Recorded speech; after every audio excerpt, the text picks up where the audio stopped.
Darjeeling queen of hills, जिसे हम एक स्वर्ग जैसा देखते हैं, आज अपनी ही खूबसूरती के नीचे धंस रही है। वो पहाड़ जहाँ कभी चाय की खुशबू और टूरिस्ट की हंसी गूंजती थी, आज सिर्फ मिट्टी, टूटी सड़कें और दर्द भरे चेहरे नजर आते हैं।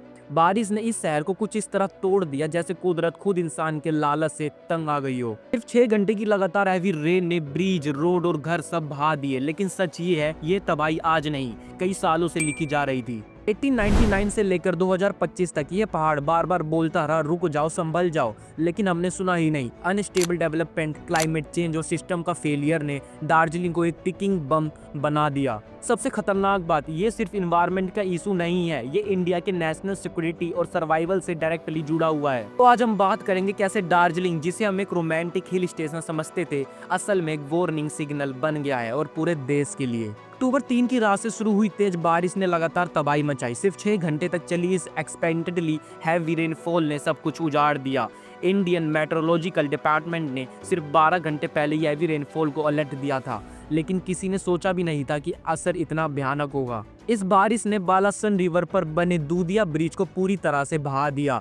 हाँ, ये वही ब्रिज था जो सिलीगुड़ी को मिरिक के एक मशहूर टूरिस्ट स्पॉट से जोड़ता था। ब्रिज के टूटने के बाद सभी नेशनल और स्टेट हाईवेज का कनेक्शन टूट गया और पूरा रीजन एकदम से आइसोलेट हो गया। दार्जिलिंग के लिए ये सिर्फ एक नेचुरल डिजास्टर नहीं है, बल्कि एक वेकअप कॉल है, क्योंकि ये ट्रेजेडी सिर्फ बारिश की वजह से नहीं हुई, बल्कि अनस्टेबल डेवलपमेंट, क्लाइमेट चेंज और सिस्टम के अंदर के इंस्टीट्यूशनल फेलियर ने मिलकर इस पहाड़ी स्वर्ग को नरक बना दिया है। इस सिचुएशन सिर्फ दार्जिलिंग के लोगों को नहीं, बल्कि इंडिया की इकोनॉमिक और नेशनल सिक्योरिटी इंटरेस्ट को भी डायरेक्टली इफेक्ट कर रहा है। रिकॉर्ड्स के मुताबिक 1899, 1934, 1915, 1968, 1975, 1980, 1991 और रिसेंट ईयर्स में 2011 और 2015 ने, इन सभी सालों में यही मैसिव लैंडस्लाइड्स हुए थे। 1968 में तो अक्टूबर के महीने में आई तबाही ने हजारों से ज्यादा लोगों की जान ले ली थी। पूरे पहाड़ों को चीर कर नदियां बह गई थी। Centre for science and environment के नॉन प्रॉफिट ऑर्गेनाइजेशन ने अपनी स्टेट ऑफ एनवायरनमेंट रिपोर्ट 1991 में लिखा था कि 1902 से 1978 के बीच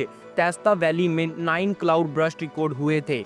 सोचो, पहाड़ों की खूबसूरती के पीछे कितनी कितनी कहानियां छिपी है। यहाँ के लैंडस्लाइड के दर्द को कई लोगों ने अपनी लिखाइयों में जिंदा रखा। 1950 के लैंडस्लाइड्स को लैला सैथ, जो बाद में हिमाचल प्रदेश की चीफ जस्टिस बनी, ने किताब ऑन बैलेंस 2003 में लिखा। वो दार्जिलिंग के क्रिकोमोंट हिल्स के रेलवे स्टेट में रहती थी। वो लिखती हैं, शाम के 7:30 बजे एक जोर का धमाका हुआ और हमारे सामने पूरा बिल्डिंग, जहां हमारे सारे प्यारे सामान थे, एक हाउस ऑफ कार्ड्स की तरह गिर गए। यानी नेचुरल डिजास्टर यहाँ नया नहीं है, लेकिन अब इनके होने के पीछे के रीजंस और बैकड्रॉप पूरी तरह बदल चुके हैं। पहला रीजन, पहाड़ों की पॉपुलेशन बढ़ गई है। प्लान्स और नेबरिंग कंट्रीज से लोगों को आना और लैंड प्रॉपर्टी खरीदने की रेस ने लास्ट 30 सालों में इन पहाड़ों के पूरे स्ट्रक्चर बदल दिए हैं। यानी इन पहाड़ों पे इतने ज्यादा घर बन चुके हैं कि नेचुरल डिजास्टर होना एक आम बात हो गई है। दूसरा रीजन, क्लाइमेट चेंज। पहले जो बारिश मई से सितंबर तक धीरे धीरे होती थी, अब वो एकदम इंटेंस और नॉन स्टॉप होने लगी है। सिर्फ कुछ घंटों के अंदर इतनी तेज बारिश होती है कि जमीन संभाल नहीं पाती। लोकल लोग इसे मूसलाधार वर्षा कहते हैं। जो पहले होती थी 7 या झड़ी, एक नरम और बरबरार चलाने वाली मॉनसून रेन में। तीसरा रीजन, पहाड़ों की नदियां और झरों स्ट्रीम्स ने अपना रास्ता बदल दिया है। अब ये पानी के रास्ते लोगों को घरों और खेतों तक घुसने लगे हैं, जिससे लोगों की लाइवहुड और सेफ्टी दोनों खतरे में पड़ गई है। चौथा रीजन, यहाँ के पहाड़ों पर हैवी और अनस्टेबल डेवलपमेंट प्रोजेक्ट जैसे hydro power plants, railway, hotels और दूसरे बड़े कंस्ट्रक्शंस ने पहाड़ों के नेचुरल बैलेंस को तोड़ दिया है। इन पहाड़ों की कैरिंग कैपेसिटी लिमिटेड है, लेकिन हमने उन पर ज्यादा बोझ डाल दिया है। आखिरी रीजन, नदियों के किनारे और नेचुरल वाटर कॉरिडोर्स पर अनप्लैन्ड और इलीगल सेटलमेंट्स बन गए हैं, जिससे पानी के नेचुरल फ्लो ब्लॉक हो गए हैं, और रिजल्ट आर्टिकल क्लोगिंग, यानी पानी के रास्ता बंद हो जाना। ये सब मिलकर दार्जिलिंग के लिए एक स्लो डिजास्टर बन गए हैं, जहां हर साल कुछ ना कुछ तबाही लेकर आता है। देश के कई इंस्टीट्यूशन और रिसर्च स्टडीज बार बार वार्निंग देते रहे कि अगर हमने टाइम पर एक्शन नहीं लिया तो ये पहाड़ी शहर किसी दिन पूरी तरह बिखर जाएगा। ISRO, Indian Space Research Organisation के लैंडस्लाइड एटलर्ट्स ऑफ इंडिया 2023 के मुताबिक दार्जिलिंग को 147 डिस्ट्रिक्ट में से 35th मोस्ट एक्सपोज्ड एरिया के रूप में रैंक किया गया था। यानी ये area already high risk zone के अंडर आता था। लेकिन वार्निंग के बावजूद ग्राउंड लेवल पर कुछ खास बदलाव नहीं हुए। लोकल एनजीओज जैसे सेवा द हिल्स, जिसे कोल प्रोफल राव कलिम्पोंग लीड करते हैं, लगातार सोशल मीडिया डिबेट्स और अवेयरनेस कैंपेन्स के जरिए लोगों और गवर्नमेंट को जगाते रहे, लेकिन उनकी आवाज ज्यादा दूर तक नहीं पहुंची। इसी तरह एक और भयानक वार्निंग थी सिक्किम ह्यूमन डेवलपमेंट रिपोर्ट 2001 में लिखी गई। रिपोर्ट ने स्पष्ट लिखा था कि लिम्योंग लेक कभी भी टूट सकती है और उसे ग्लेशियल लेक आउटबर्स्ट फ्लूड ग्लोफ हो सकता है। लेकिन जब अक्टूबर 2023 में ये ग्लोफ हुआ, तब सब कुछ सच हो गया। इसी एक इंसिडेंट ने कई लोगों की जान ले ली और 1200 वोट चुंगटांग हाइड्रो पावर प्रोजेक्ट को पूरी तरह बहा दिया। और सिर्फ इतना ही नहीं, कई पब्लिक और मिलिट्री इंस्टॉलेशंस भी तबाह हो गए। डैमेज का एस्टिमेट था 25,000 करोड़ रुपए से ज्यादा, जो सिक्किम के 2022 और 2023 के जीडीपी का लगभग 60% था। तब आप सोच कर देखो, हमारी सरकार जो इस पर गौर ही नहीं करती, कोई एक्शन नहीं लेती, उसकी वजह से हमारे देश को कितना नुकसान हो रहा है। अगर यही पैसा डेवलपमेंट में लगा होता और वहां पे कुछ प्रोजेक्ट बनाए जाते जो इन सबको कंट्रोल करते, फ्लड्स को कंट्रोल करते, तो आज इतना बड़ा नुकसान नहीं होता और पैसे भी एकदम सही जगह लगे होते और उनके जाने भी नहीं जाती। मतलब हमारे देश में क्या हो रहा है। और जब ये फ्लड नीचे की तरफ आए तो उसने दार्जिलिंग और जलपरीगुड़ी डिस्ट्रिक्ट तक तबाही फैला दी और आगे चलकर बांग्लादेश के लो लाइंग एरियाज तक पहुंच गया। लेकिन इन नीचे के एरियाज में हुई तबाही आज तक ऑफिशियली रिकॉर्ड नहीं की गई। ये सब एक चीज क्लियर दिखाती है कि अब डिजास्टर का नेचर, कोज और स्केल पुरानी जमीन जैसा नहीं रहा। आज के नेचुरल डिजास्टर पहले से ज्यादा अनप्रेडिक्टेबल, ज्यादा पावरफुल और ज्यादा डिस्ट्रक्टिव हो गए हैं। कुदरत की ये तबाही अब एक लिटरल ट्रांसफॉर्मेशन से गुजरी है और अगर हमने अब भी सीख नहीं ली तो ऐसे सीन्स सिर्फ दार्जिलिंग तक सीमित नहीं रहेंगे। दार्जिलिंग और सराउंडिंग रीजन्स में डिस्ट्रिक्ट कलेक्टर की इंस्टीट्यूशंस कंप्लीटली वीक है।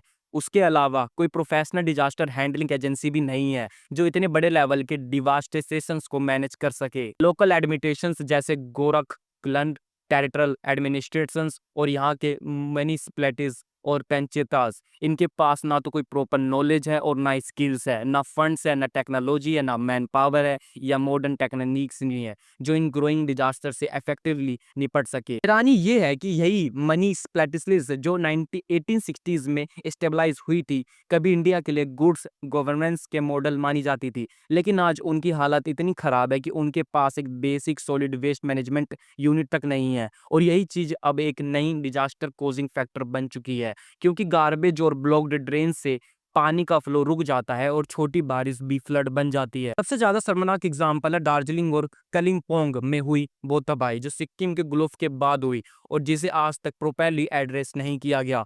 तीस्ता बाजार एरिया में आज भी नदी के पानी बार बार हाईवे क्रॉस करता है, लोगों को गुड्स और एक्सटर्नल सर्विस के मूवमेंट को ब्लॉक कर देता है। हर हफ्ते लोगों को इस मुसीबत से गुजरना पड़ता है और कोई परमानेंट सॉल्यूशन नजर नहीं आता। यानी प्रॉब्लम सिर्फ नेचुरल डिजास्टर का नहीं है, बल्कि इंस्टीट्यूशनल पैरालाइज की बनी है और गवर्नमेंट और लोकल बॉडीज ने अब भी एजेंसी और कोऑर्डिनेट्स के साथ काम नहीं किया तो दार्जिलिंग का फ्यूचर और भी ज्यादा अनसेफ बन सकता है। दार्जिलिंग के कई प्रोडक्ट्स ने भारत की ग्लोबलाइजेशन जर्नी में एक बहुत इंपॉर्टेंट रोल निभाया है, चाहे वो वर्ल्ड फेमस दार्जिलिंग टी हो या क्यूनिक जैसे एंटी मिरियल ड्रग्स की कल्टीवेशन। ये वो वाले ड्रग्स नहीं है जिससे नशा होता है, ये अच्छे ड्रग्स होते हैं। बस ड्रग्स से लग रहा है तो उसका ये मतलब मत समझना कि ये नशा ही है। या फिर एमटी कंचनगुंजना की खूबसूरत पहाड़ियां जो टूरिज्म को वर्ल्ड लेवल तक ले गई। साथ ही यहाँ के एजुकेशनल इंस्टीट्यूशंस भी देश के फॉरेन एक्सचेंज अर्निंग्स में हमेशा योगदान देते आए हैं। दार्जिलिंग ने हमें बहुत ज़्यादा फायदा दिया, हमारी इकोनॉमी में बहुत ज़्यादा बूस्ट कराया है, लेकिन आज हम दार्जिलिंग के लिए कुछ नहीं कर पा रहे और इसमें सारी की सारी गलती सरकार की है। लेकिन आज ये सभी legacy sectors tea tourism, education और नेचुरल रिसोर्सेज क्लाइमेट चेंज के डबल इम्पैक्ट से स्लोली इरोड हो रहे हैं। उनके वो ग्लोबल चार्म्स, वो इकोनॉमिक स्ट्रेंथ धीरे धीरे खत्म होते जा रहे हैं। कम्युनिकेट्स अब सिर्फ रिलीफ नहीं मांग रहे, बल्कि वो नेशनल लेवल इंस्टीट्यूशंस की डिमांड कर रहे हैं जो क्लाइमेट चेंज स्टडीज पर, डिजास्टर मैनेजमेंट पर पूरी Himalayan belt, India, Bhutan, Nepal, Myanmar और तिब्बत रीजन के लिए काम कर सके। Darjeeling doors United development foundation ने बहुत पहले रिक्वेस्ट की थी कि कुरुसुंग की हिस्टोरिकल फॉरेस्ट रेंजर्स कॉलेज को कन्वर्ट किया जाए ईस्टर्न हिमालयस को पहले क्लाइमेट चेंज और स्टडीज मैनेजमेंट सेंटर बनाने के लिए। लेकिन दुख की बात यह है कि ministry of environment and forest Delhi ने आज तक इस प्रपोजल पर कोई कंसर्न स्टेप नहीं उठाया। दार्जिलिंग का जियोग्राफिकल पोजीशन भी एक्सट्रीमली सेंसिटिव है। ये एरिया चिकन नेक के पास है, एक ऐसा नैरो कॉरिडोर जो इंडिया को नॉर्थन से जोड़ता है और चाइना, नेपाल, बांग्लादेश जैसे देशों के बीच एक क्रूकल लिंक बनता है।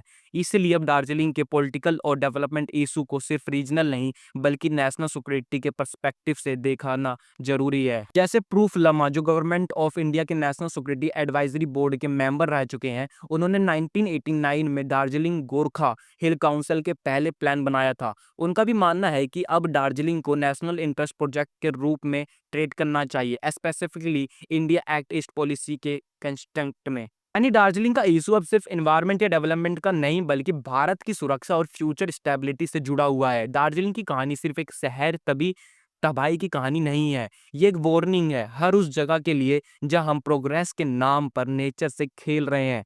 कुदरत चुप है लेकिन अंधी नहीं है। अब वो बोलती है तो सीधा टूट जाती है, पहाड़ गिर जाते हैं और इंसान समझते हैं कि रियल पावर किसके पास है। तो हमने अब भी सीख नहीं ली तो कल दार्जिलिंग की जगह कोई और शहर होगा और हम सिर्फ देखते रह जाएंगे। इसलिए अब जरूरत है कि सिर्फ सिंपैथी की नहीं, एक्शन और अवेयरनेस की। अगर आप चाहते हैं कि हम किसी कहानियां तक दुनिया तक पहुंचाते रहे तो वीडियो को लाइक, कमेंट और शेयर जरूर करें और फॉलो करें ताकि हम मिलकर ऐसे सच को दुनिया के सामने लाते रहे।